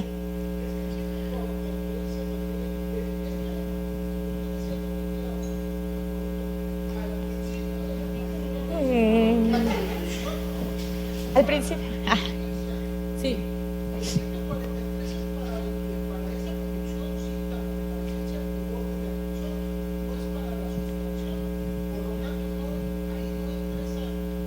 Podría ser, Podría ser porque finalmente, pues, la defensa que es técnica ya sabe cuál es el efecto después de una sustracción. Entonces, hasta nos tardamos más en que se salga. Más vamos a tardar en que esperar a que se salga la defensa que en lo que ya terminó la petición. Tiene razón. ¿Y qué cree? Que no dudo que algún juez ya lo haga, O sea, que finalmente enfrente de la defensa declare la sustracción y posterior diga que se emite la orden. Digo, prácticamente es un tema a lo mejor de tiempos de la audiencia, pero a lo mejor, como yo asumo que es una petición de orden de aprehensión y que la orden de aprehensión es necesaria la cautela, de acuerdo al 16 constitucional, entonces, pues nada más lo saco tantito, me echo un minuto y ya nos vamos todos. A lo mejor, ¿no? Por guardar esa formalidad. Sería, ¿quieren salir un tantito? Miren ya cómo se nos va el tiempo. ¿Ya ven cuando platican cómo se nos va el tiempo? Un cigarrito a los que fuman. Sí, es que después de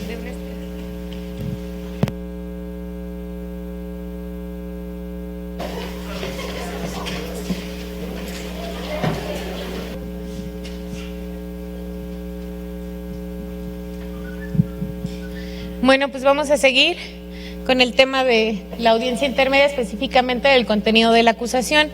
Nos quedamos en el tema de medios de prueba y prueba anticipada. ¿Tienen ustedes alguna manifestación al respecto o podemos avanzar? ¿Avanzamos? Bueno, el tema del monto de la reparación del daño y también los medios de prueba, eso sería otro apartado. Ahí creo que a todos les queda perfectamente claro el tema de los medios de prueba que se tienen que ofertar en el apartado correspondiente de audiencia de debate. Y aquí es el tema de monto de reparación del daño y los medios de prueba.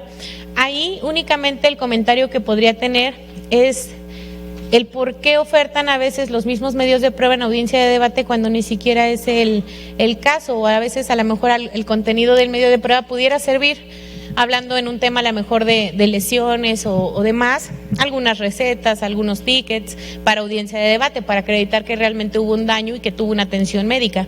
Pero en algunos otros casos lo que yo veo es que ustedes ofertan tanto para audiencia de debate como para audiencia de reparación del daño, y son los mismos documentos, los mismos. Lo que pasa ahí es que hay ocasiones en que la defensa, si ya se aceptaron en debate, pues a veces ya ni dice nada, entonces se ofertan dos veces. ¿Y qué hacen ustedes? Prácticamente lo que he visto.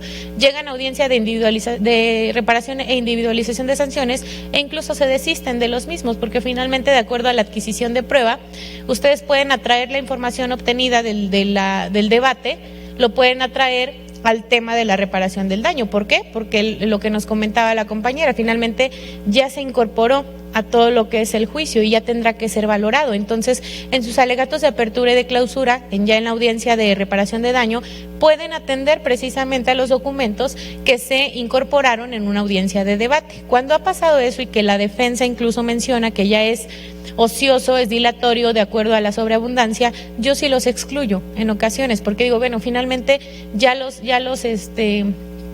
se autorizaron o ya se aprobaron para la audiencia de debate, ya nada más hazlos valer, o viceversa. Hay ocasiones que vamos a pensar tickets en específico, recibo de honorarios y demás. En algunas ocasiones los excluyo de debate porque, digamos, no tiene el sentido respecto al tema del delito, respecto al tema de la responsabilidad penal, y los acepto en la audiencia de individualización y reparación de daños, porque ahí es donde se va a cuantificar, esa realmente es la finalidad del ofrecimiento de esos medios de prueba. Respecto al tema, ahora, ¿qué opinan ustedes? Porque se los digo, al menos aquí en Pachuca hay despachos ya en específico que están ofertando en la audiencia de individualización y reparación del daño el recibo de honorarios, y ya se imaginarán. Estamos hablando de un recibo de honorarios de 50,000, 100,000, 150,000 pesos. ¿Ustedes qué opinan? ¿Se toma en consideración o no? Porque he visto algunos criterios que en su momento excluían, pero en alguna ocasión, o yo el criterio que he tomado, se los indico, porque me alegan mucho excluir ese por temas a lo mejor del formato, de que no vienen incluso temas de situación fiscal en ese tipo de formatos. Y yo lo que digo, bueno, lo mismo que les indico, es que la intermedia es advertir si se ha obtenido ese documento con violación al artículo 346, algún supuesto que se actualice. Si no, pues ya tendría que valorarlo eso, porque yo creo que ya sería un tema de valoración por parte del Tribunal de Enjuiciamiento si traen los requisitos fiscales para poder ser tomados en consideración, y no nada más que sea una hoja a mano diciendo que le cobraron 50,000 o 100,000 pesos al acusado, que creo que sería totalmente pues desproporcional de acuerdo a las características y formatos. Pero ustedes saben que hay despachos que sí cobran y cobran bastante bien. Entonces, creo que no sé si ya alguien ha estado en juicio y cómo se ha valorado ese documento, porque yo me quedo en a lo mejor aceptarlo y advertir que ya el tema del contenido como tal tendría que ser de valoración. En juicio, ¿qué les han resuelto? Adelante. ¿No le dan valor probatorio? Para el asesor jurídico. ¿Y si es para el acusado? ¿Sí les dan valor? Y lo cuantifican como un tema de reparación del daño integral.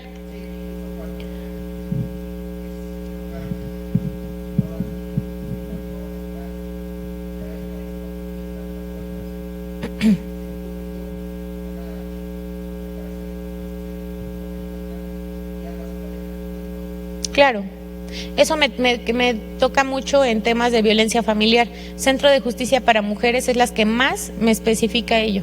Y hay veces que digo, pues nada más dime cuánto, ¿no? Porque estamos hablando que son 2,700, 3,000 pesos, y me dice, porque el día tal fue al Centro de Justicia, porque tal día vino a audiencia inicial, porque tal día, y entonces estamos tomando en consideración aproximadamente 100 pesos por pasaje por el taxi y 50 pesos de comidas. Entonces son 150. Todo ello, pues finalmente adviertes que bueno, eso me lo indican cuando es abreviado o cuando es suspensión condicional para cuantificar la reparación del daño, pero es proporcional.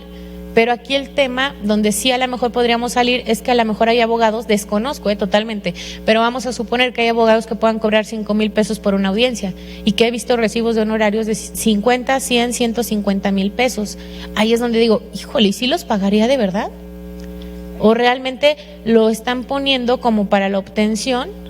Y a lo mejor hasta, no sé, puedo pensar mil cosas, pero ya es como muy desproporcional. El tema del pasaje y comidas, pues se entiende, 100, 150 diarios, bueno, es accesible, puede ser asequible para cualquier persona, a lo mejor pagar un tema de 2,000, 2,700 por el tema de idas y venidas. Pero el tema de los honorarios...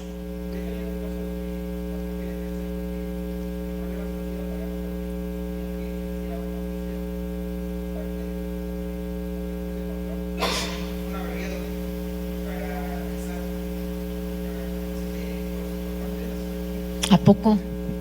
Digo, ya ahí como que se metió de más, ¿no? Pues ya si lo quieres pagar, pues ya. Honorarios.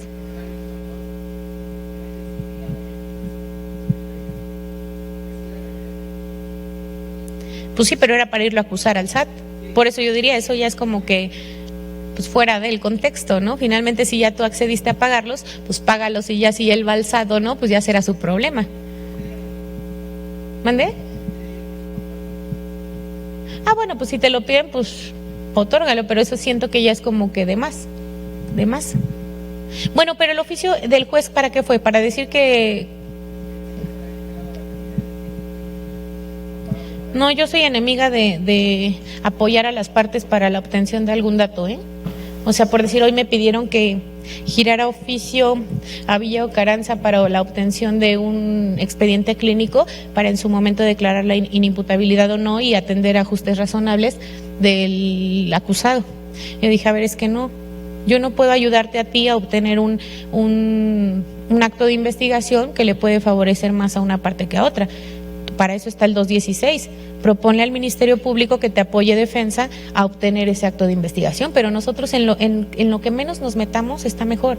Me piden, oiga, ¿puede girar oficio a Luz o X, alguna institución? Y yo digo, no. Es que el Ministerio Público no quiere. Es diferente, pídeme un control judicial y ven a acusar al Ministerio Público y yo te voy a decir por qué no se lo quieres girar. Y en ese momento te digo, tienes 3 días para girarle el oficio y ayúdale porque es pertinente de acuerdo a lo que él pretende. Pero yo ayudarles bueno, sí, voy a girar yo el oficio para obtener la información y te la paso. O sea, no. Creo que nosotros no estamos para apoyar a las partes para la obtención de ese tipo de situaciones. Y del oficio yo diría, a ver, ni es pertinente. A mí no me interesa si él declara o no sus impuestos. Yo no te lo hubiera dado. Bueno, a la parte, ay Jaime, eres... Nada más así, fue un decir. Así es. A ver, otra situación de reparación del daño que ustedes vean. ¿No? Pena o medida de seguridad. Y aquí va pregunta objetiva, ¿eh? ¿Por qué es indicación o por qué siempre pierden esa objetividad?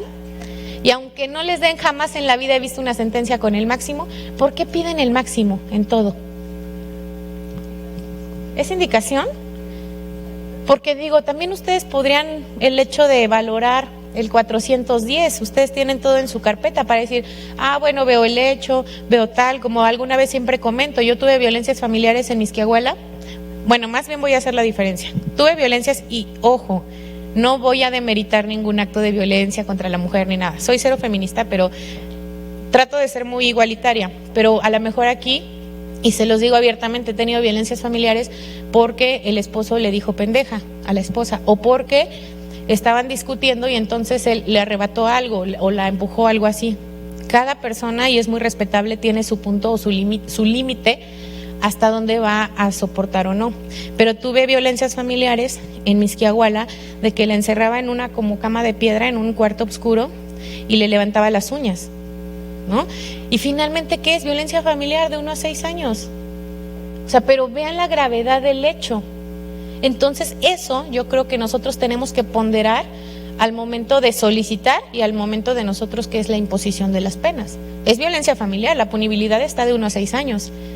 Pero ¿a poco al del aventón le vas a poner la máxima y a lo mejor al que le levantó las uñas la mínima? Ahí es donde tenemos que ponderar la gravedad del hecho. Pero ustedes, yo veo que parejo, hasta en narco me piden la máxima. Por ahí no está Jessy, por ahí que... Ay, hola Jessy. Hasta en posesión simple se avientan, ¿qué? 10 meses, 3 años. ¿10 meses, 3 años? 3 años de prisión, la máxima. Porque traía 5.5 gramos, se pasó por 0.5 gramos de marihuana. Pero ¿qué tal se van en suspensión los que les encuentran en las casas hasta kilos de marihuana? Bueno, menos de 5, obviamente. Entonces, ahí yo digo, tenía esa duda, por eso se las quise preguntar, si es indicación o por qué siempre se van por la máxima, solicitar la máxima de la pena de prisión. O formato, o no sé. Pero ahí a lo mejor, bueno, podrían a lo mejor ponderar el punto de pedir realmente lo que crean conveniente, ¿no? De acuerdo al hecho, irlo analizando, porque finalmente se lo dejan al juez. Ustedes van por todo el pastel y ya lo que el juez fue el malo, el que nos dio menos. Sí, es mejor que sobre y no que falte. Pero bueno, ese nada más es un tema. El tema de, bueno, medios de prueba para la individualización es lo mismo que para reparación del daño. Obviamente es otro apartado, pero también tenemos que especificar qué medio de prueba se está utilizando para su máximo que están pidiendo, y luego ni piden, o sea, piden el máximo, vean cómo son incongruentes, piden el máximo, pero no ofrecen medios de prueba para justificar su maximísimo. Y generalmente casi no hay medios de prueba, bueno, si acaso la declaración de la víctima, que va a hablar la afectación que ha tenido después del hecho, que es formato, porque luego estamos hablando de un robo y la afectación y hasta recuperaron el celular, ¿no? Pero la afectación patrimonial, psicológica, casi le dejan de lo que le pasó de acuerdo al robo que obtuvo, ¿no? Pero bueno, es otro apartado que creo que se ha comprendido de manera correcta. Solicitud de decomiso de bienes asegurados.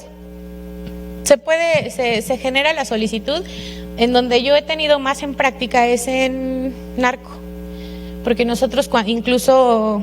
Pero bueno, ya cuando va a terminar el asunto, ahí puede estar la solicitud y obviamente va para juicio, donde ya se termina.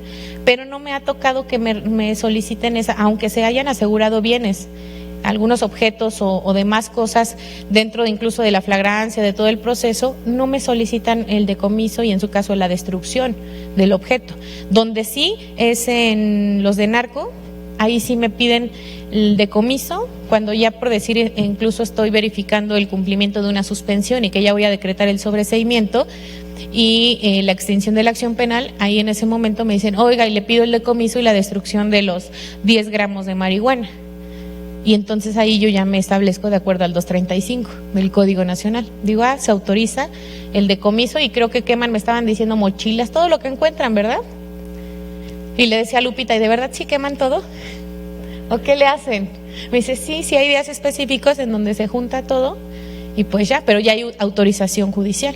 Pero créanme que en el tiempo que llevo no me han pedido decomiso en escrito de acusación, aunque debe de haber un montón de objetos y todo que aseguraron y que ya no recogieron.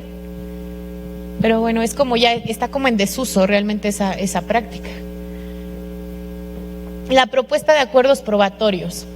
Aquí es propuesta, no por el hecho de que ustedes ya se hayan puesto incluso de acuerdo, quiere decir que va a pasar, porque primero tienen que sustentarlo con el medio de prueba idóneo, el hecho que quieran probar. Y después va a estar a consideración del juez si lo aprueba o no. Que claro, o sea, cuando ustedes ya generan una propuesta, pues es porque tienen los elementos. Esto se da mucho en incumplimiento de obligaciones alimentarias o vamos a suponer en una violencia familiar, en donde quieren acreditar el parentesco. ¿Saben qué? Pues el hecho de que él es papá de tal persona y eso se acreditaría con el acta de nacimiento. Punto. Pues es un hecho. Que finalmente... se va a tener que nuevamente tocar el tema en audiencia de debate. Pero bueno, cuando es un hecho de acusación, digamos, largo, y que los hechos ocurrieron tal día, para ya no establecer, ¿y cuándo estuvo ahí? ¿Y cómo a qué hora? Y así como que para evitar todo ese tipo de preguntas, pueden llegar al acuerdo de decir, los hechos se suscitaron tal día, a tal hora, en tal lugar. Y ahí como de alguna manera, pues ya no tendrían ustedes que iniciar con todo el preámbulo de las circunstancias de tiempo, lugar y ocasión por cada testigo, para ubicarlos también a los testigos. A lo mejor nada más decir, ¿en dónde estaba? En el día tal, o sea, ya incluso si es acuerdo probatorio, pues se evitarían algunas preguntas. Pero acuérdense, los acuerdos probatorios se generan entre el Ministerio Público y el acusado. Obviamente con la asistencia de su defensa, pero el código es claro en establecer que tiene que estar de acuerdo el acusado para poder. Pero también antes como que sí todavía se debatía un poco más si había acuerdos probatorios o no, o más bien lo manifestaban. Ahora, aunque ustedes lo propongan en sus escritos de acusación, llego a ese punto y le digo a la defensa, oiga, ¿va a considerar alguna propuesta de acuerdo probatorio? Ninguno acepto. Sientan que si aceptan como que ya están perdiendo batalla, ¿no? Y realmente pues ya las defensas evitan aceptar algún acuerdo probatorio, porque entonces les dejan a ustedes todo el paquete de decir, pues a ver si puedes hasta con las circunstancias. Entonces pues realmente también como que ya está como en desuso este tema de los acuerdos probatorios. Y solicitud de determinación anticipada, en sus escritos de acusación ustedes incluso proponen, bueno, aquí se propone cuando alcanza salida alterna, pues así lo dicen, se propone que se pueda llegar a un acuerdo o alguna suspensión, también se está en la disposición, se propone que exista un procedimiento abreviado. Por favor, en audiencia, al momento de generar los argumentos, que exista la diferencia, vaya, porque muchos me manejan es que queremos llegar a una salida alterna, pero no tengo la autorización del superior jerárquico. ¿Y cuál es tu salida alterna? El procedimiento abreviado, pero el procedimiento abreviado no es una salida alterna. Las únicas salidas alternas solamente son acuerdo y suspensión. El procedimiento abreviado es una terminación anticipada. Entonces, como les indico, denominen correctamente en audiencia, porque a veces dicen, es que la solución alterna del procedimiento abreviado. O me dicen, es que están viendo si platican para llevar a una terminación anticipada. ¿Cuál? ¿Quieren llegar a un acuerdo, una suspensión? No, pues es que eso no es una terminación anticipada, es una solución alterna. Entonces, por favor, que exista esa diferencia y denominen correctamente las figuras jurídicas que tenemos. Solamente por lo que hace a esto. Respecto al escrito de acusación, ya me pasé. ¿Alguna duda? Bueno, lo que siempre sabemos, la acusación ¿cómo se puede generar una acusación? Solamente por los hechos y personas que se hayan señalado en el auto de vinculación a proceso. Solamente. Eso es como una limitante. Testigos, cuando ustedes nombren en su acusación los testigos, ¿qué es? Nombre, apellido, domicilio, modo de localizarlos y puntos sobre los que versará el interrogatorio. Aquí,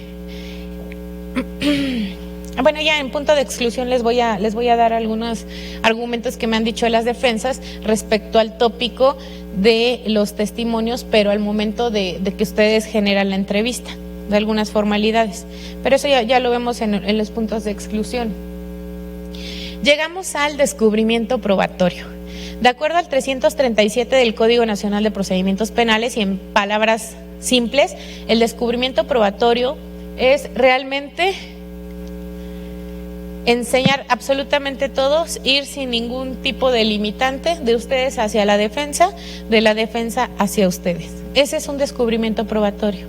Aquí el tema, acuérdense que la obligación de este descubrimiento es entre ustedes. Nosotros no tenemos absolutamente nada que ver. Claro, al momento de resolver en intermedia veremos si ustedes lo hicieron correctamente.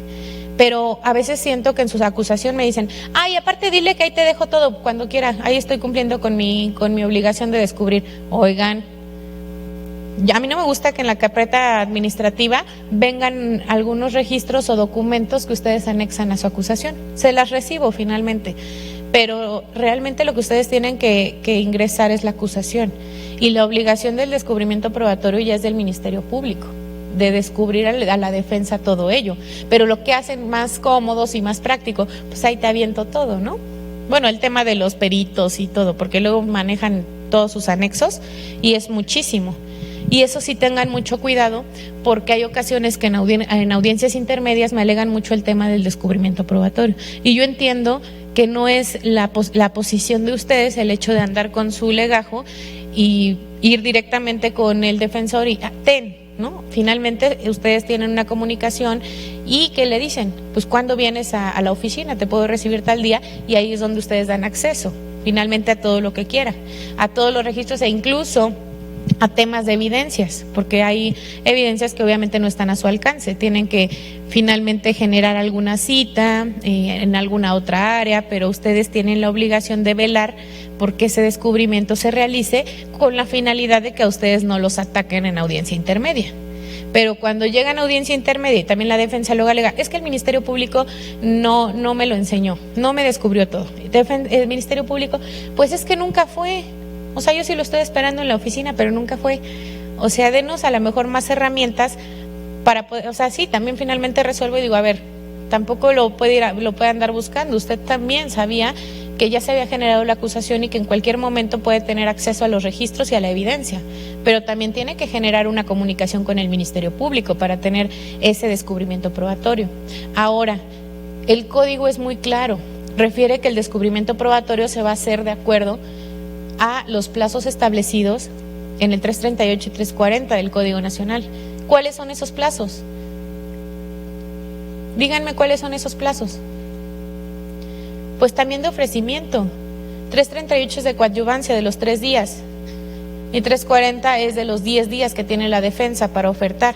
Vamos a ir viendo los tiempos, pero el descubrimiento nos remite a esos artículos y ya hay amparos y criterios en el que establece que es obligación de las partes en esa temporalidad generar obviamente el ofrecimiento ante el juez, pero a su vez el descubrimiento.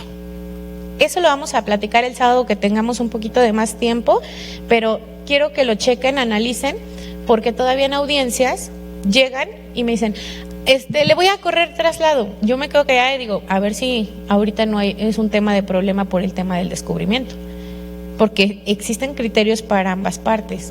El hecho de decir que todavía se puede generar un descubrimiento, y si lo veo de forma práctica, yo digo, a ver, ¿cuál es la finalidad del descubrimiento? Pues realmente que la contraparte sepa lo que está ofertando y cuál es el contenido. Se lo haya hecho 10 días antes o se lo haya hecho un día antes, el punto es que ya se enteró qué va a ofrecer y ya se enteró cuál es el contenido.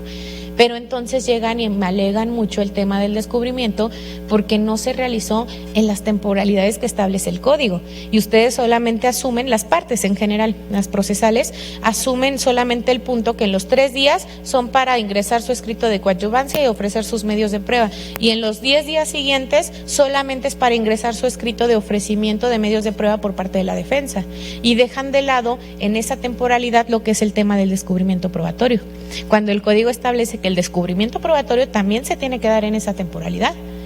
E incluso si sale, vamos a suponer, de los 3 días, ya hay amparos en donde la víctima que se constituye coadyuvante ingresa su promoción, su ofrecimiento de medios de prueba, pero el descubrimiento lo hace después. Y entonces el juez se lo excluye porque no estuvo el descubrimiento probatorio de acuerdo al código, de acuerdo al 346, fracción cuarta. Y entonces se va al amparo y lo confirma. Y dice, sí, porque el descubrimiento probatorio también lo tienes que hacer en esos 3 días. No basta que los ofrezcas, basta que también generes el descubrimiento. Entonces, si nos vamos al otro punto, pues tendría que ser lo mismo para los 10 días de la defensa. Entonces, tendrían que darse su tiempo la defensa para a lo mejor en el 5.º día generar su ofrecimiento de medios de prueba, y en los otros 5 días pues ir con el MP y darle su descubrimiento probatorio para que en esa temporalidad se lleve a cabo precisamente las dos cosas. A ver, Lidia, ¿tú qué opinas de eso? Dime.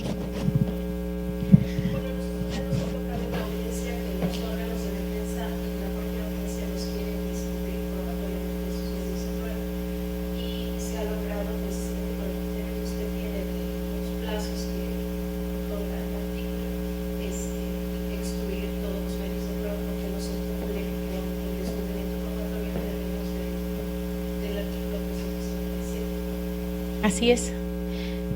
Y eso les digo, ya hay amparo y ya hay criterio que establece esa postura. Pero también, o sea, no es un tema a lo mejor de jurisprudencia, y hay ocasiones en que la defensa llega y les exhibe antes de la audiencia, les voy a correr traslado de la entrevista, aunque ya la ofertó tal vez, ¿no? El testimonio ya lo ofertó en el tiempo que establece el código. Y entonces al momento de que yo les doy el uso de la voz para preguntarles a ustedes si ya se les hizo el descubrimiento probatorio, ustedes me dicen que sí.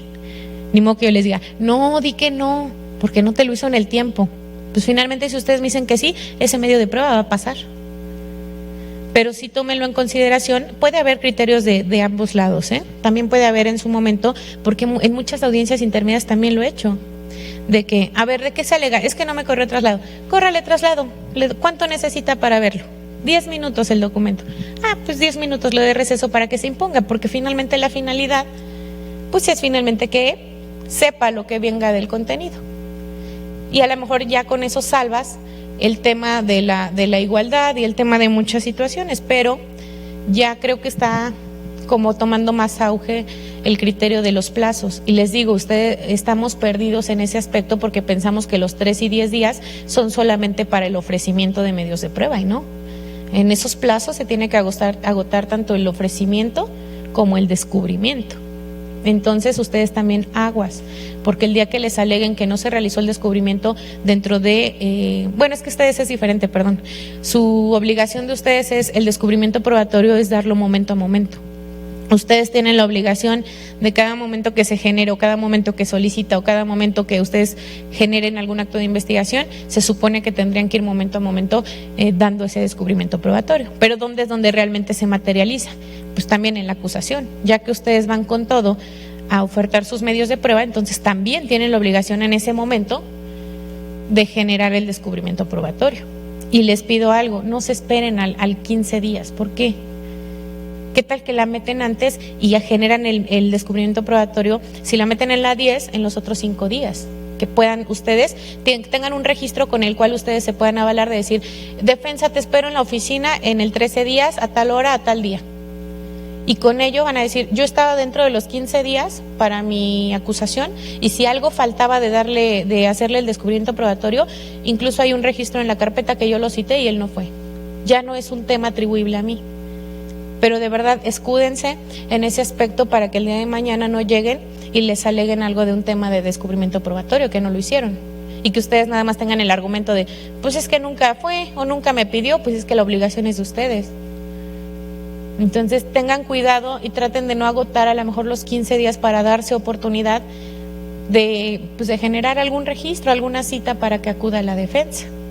Y pues cuidar este tema de descubrimiento, porque sí ha habido exclusiones, y les voy a decir exclusiones hasta de dictámenes periciales y particulares, que cuánto les cobra un perito. Yo creo, no sé, salgo de mí, pero yo le calculo que es caro, porque hay muchos que me han pedido prórrogas incluso extraordinarias para juntar dinero para el dictamen.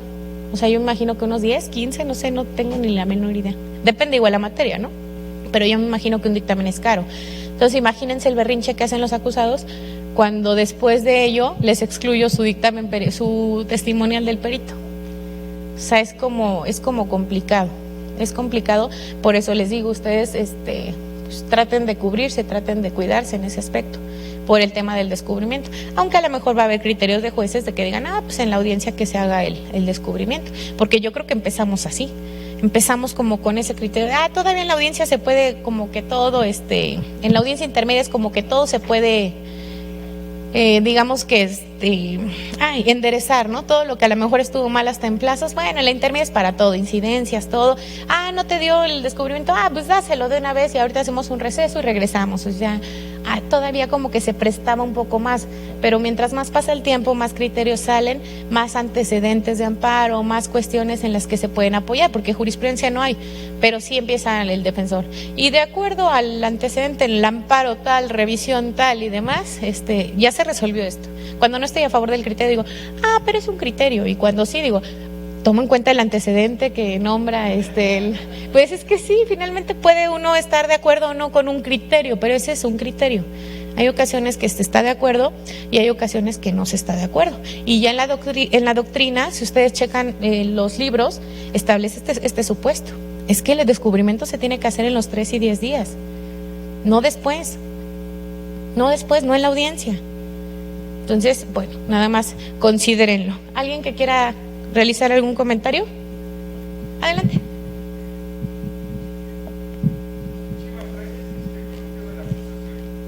Sí, adelante.